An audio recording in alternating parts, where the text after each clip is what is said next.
आज मी चालले होते साखरपुड्याला. साखरपुड्याला कुठे चालले होते हे तुम्हाला कळेल पुढेच.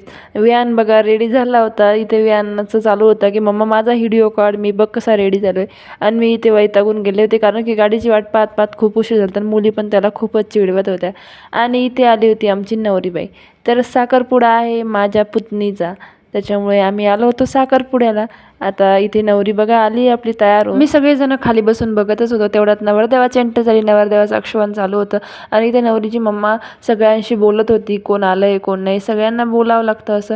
आणि यांचं माझ्या आहोंचं नाही यांच्या वहिनीचं काय चालू होतं काय माहिती. आणि मुलं असले का छोटे छोटे असे हाल होऊन जातात. इथे चालू होतं व्यायचं रुमाल टोपी वगैरे देणं आणि ते विणीचं चालू होतं. आता एकीला हळदी कुंकू वगैरे लावून घेत होत्या आणि खरी साखर वगैरे देत होत्या. आणि इथे आमच्या गप्पा चाललेल्या, गावाकडून पण भरपूर असे पाहुणे आलेले होते.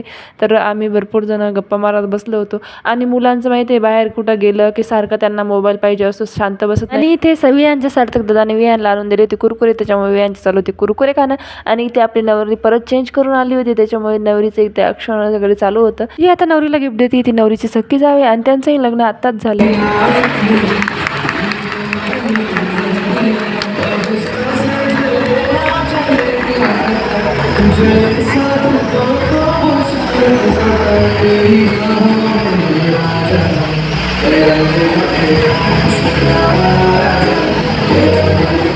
रिंग वगैरे घालून झाल्यावर आम्ही बसलो जेवायला. इथे आमच्या समोरच नवरीचे मम्मी पप्पा बसलेले होते.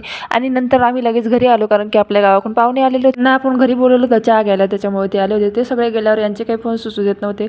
मी खूप थकले होते त्याच्यामुळे मी शांत बसले. असं होतं आजचा आपला मिनी ब्लॉग. तर नक्की सबस्क्राईब करा. तर बाय.